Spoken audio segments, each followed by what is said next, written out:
Hello, so what's happening, filmmakers? So I put together a little holiday gift ideas list for filmmakers. Let's be honest, these are most likely going to be self-gifts anyway. I also try to keep it low budget and I try to pick tools all over the place. So hopefully there would be something you've already forgotten about, so you'll be like, ah.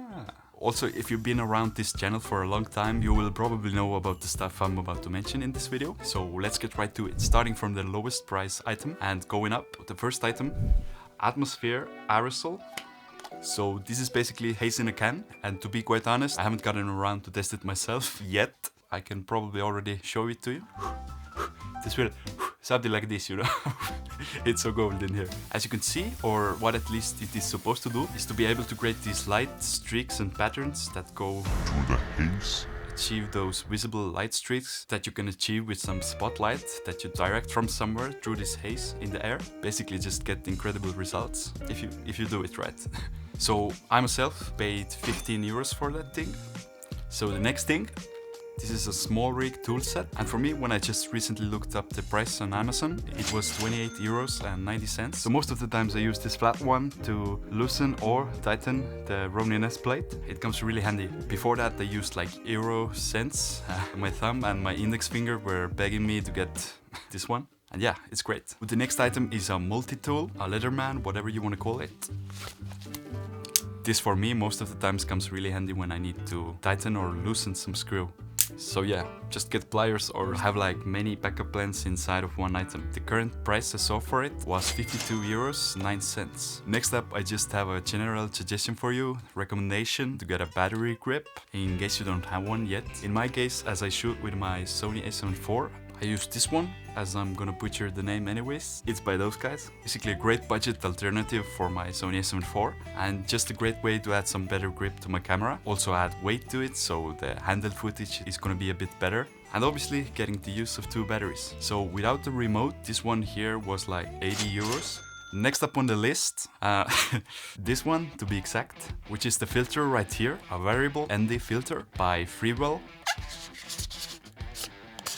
I got the one with 2 to 5 stops. Has these hard stops, so it only moves from 2 to 5. It doesn't move infinitely. And what's also nice about it is that it comes with this magnetic cap.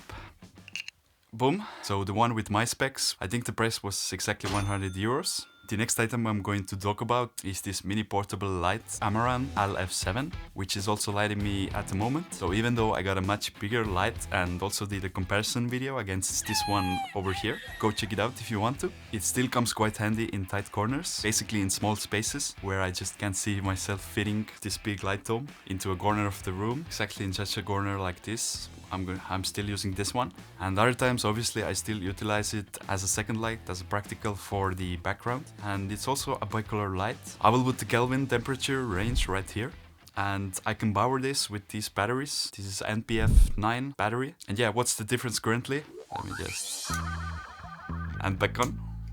So yeah, comes really handy. And for the price of it, quite honestly, I didn't even find it on sale anymore. But as used, I believe you're already looking something under 100 euros, I believe. And now, getting to that 150 to 200 euros range, this is just going to be again like a general suggestion. It's just extra space, hard drive space, whether you should get like external Samsung SSDs for straight up editing, or just some bigger hard drives to basically hold your files on. What I use myself for editing, Samsung T5 SSDs, and edit off of those. For many years it has worked fine. For that price range I'm probably talking about something around 2 terabytes. And the last one is going to be in the audio field. The microphone I'm using right now, which is the Rode VideoMic NTG. Immediately a quick comparison with the camera's onboard microphone. Now I'm using the internal microphone of the Sony a7 IV. And this is the Rode VideoMic NTG I used before. And this I believe was around 250 euros. I put it back on. And now I'm recording with the Rode VideoMic NTG again. Should definitely sound better. And basically I'm done with the list. For the items that I can't really make a specific recommendation because it just depends on what you are using. Getting specific batteries, external chargers for those, always a great idea. Obviously the previous battery grip I mentioned. But if you happen to use this kind of a Sony series system, I still try to fit it in there in the list.